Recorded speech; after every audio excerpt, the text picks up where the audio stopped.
And so now we've got to talk about the shakeup at MSNBC.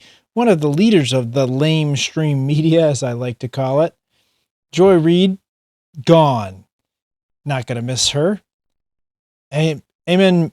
I don't even know who these people are. I really don't watch MSNBC, to be honest, but I do see clips a lot. These people are crazy, so I don't know how to pronounce their name. But Katie and Jonathan Capehart, given their walking papers, the legacy media is falling apart. There is nobody watching these shows.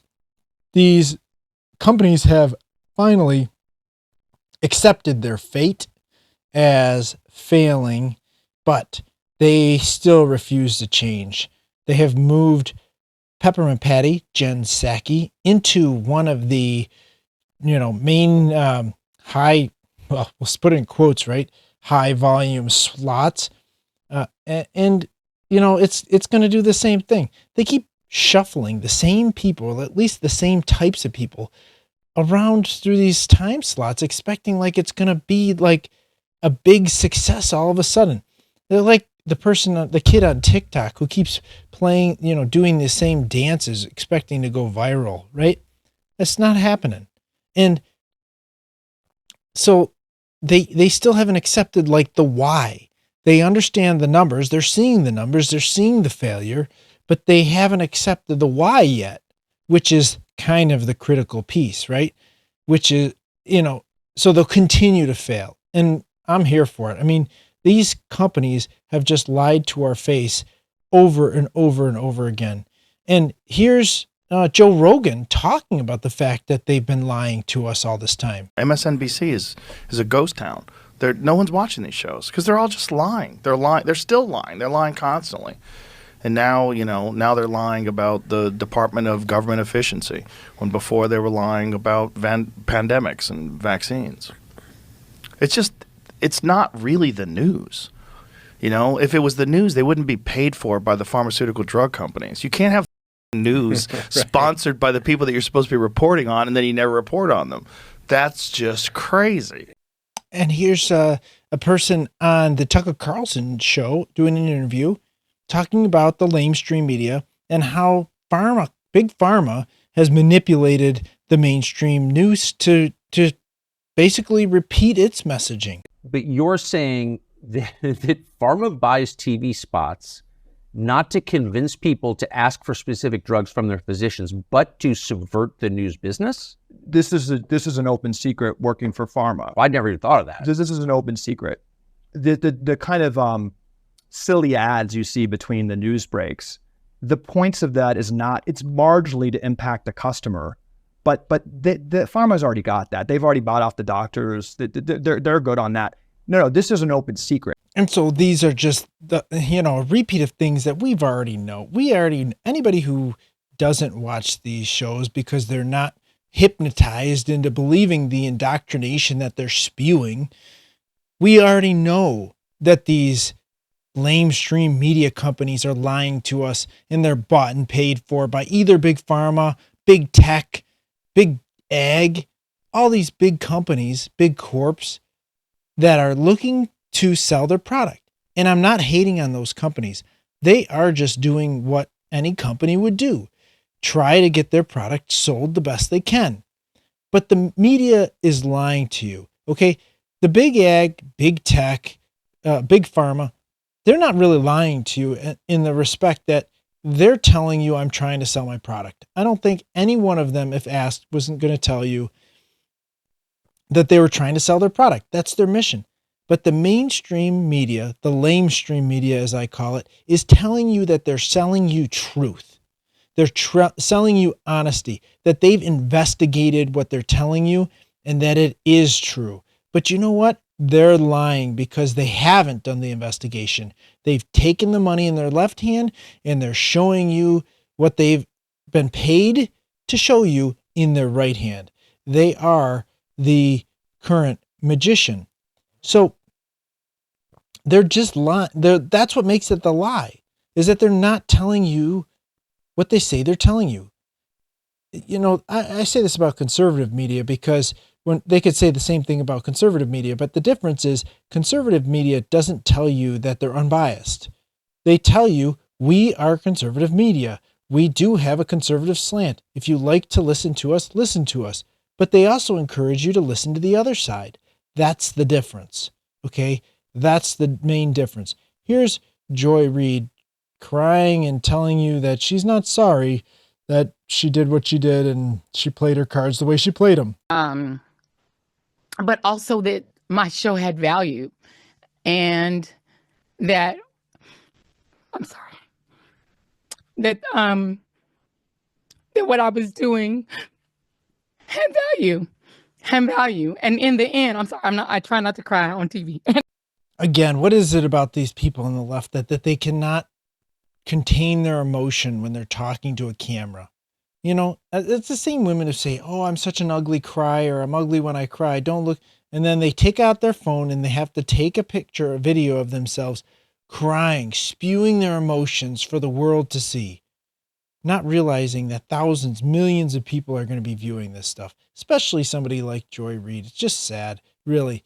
But what was the value in her show? I think the value, of course, shows up in her bank account.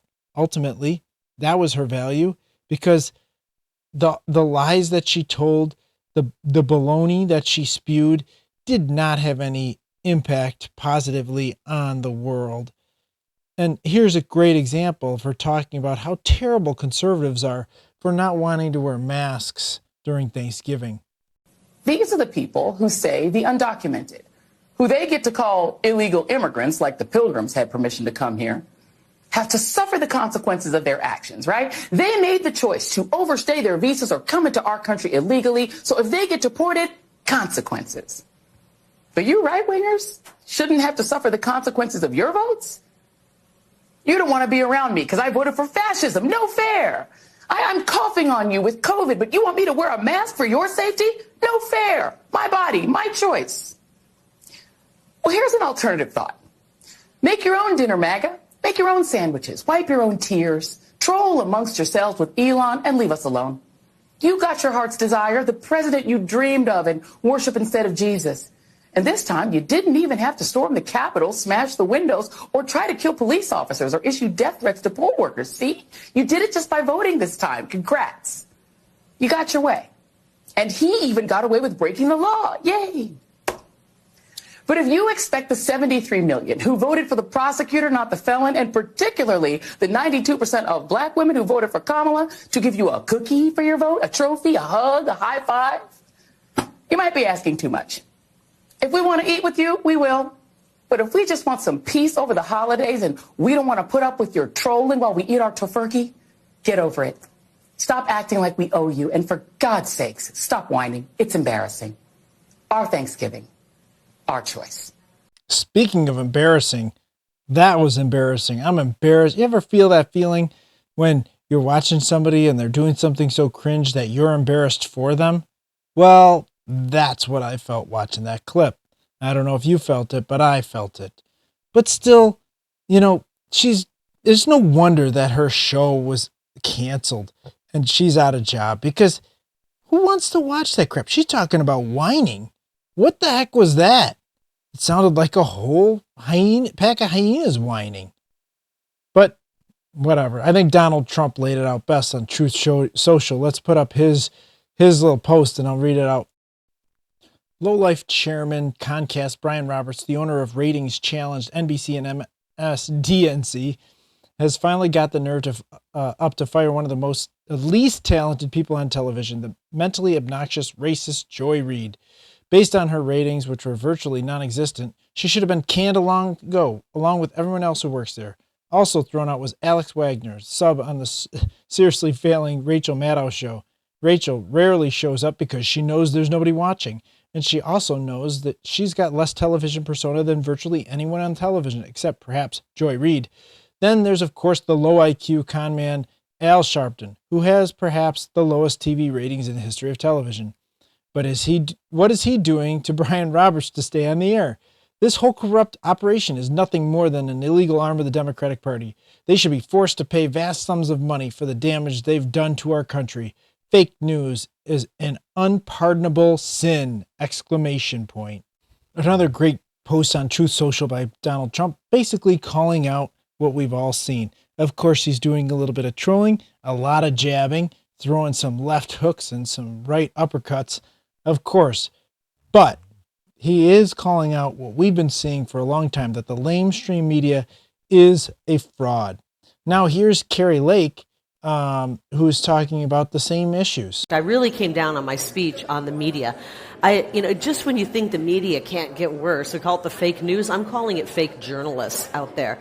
We are uncovering, Doge has uncovered so much fraud, waste, abuse in this government. And the media, many members of the media are trying to avoid talking about the corruption that's being uncovered and instead go after the messenger, Elon Musk. It's outrageous. Right now what is happening, we have the biggest story. It's bigger than Watergate and every other scandal combined and rolled into one. Any decent journalist would be salivating to cover this moment in history and to see what's happening with groups like AP, where they're wanting to boycott the White House now because they're hurt that they're losing some of their privileges because they refuse to call the Gulf of America the Gulf of America. This is the hill they want to die on. It is the Gulf of America, and now we're seeing other outlets saying they want to join with AP and boycott the press pool.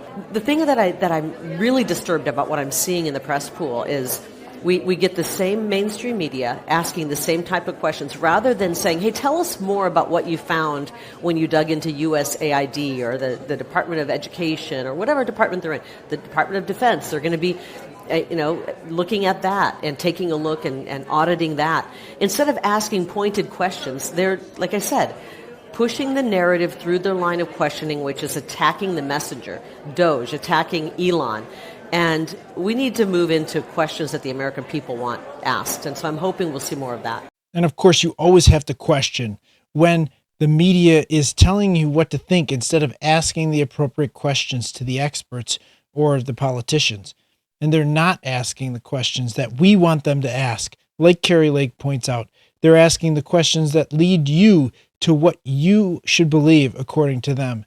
And that's where you should be questioning their efficacy, their honesty, and the fact that they should even be around anymore, which clearly is, I think it's clear, right? They should not. They can't be honest. They can't be truthful. Then they can't be trusted.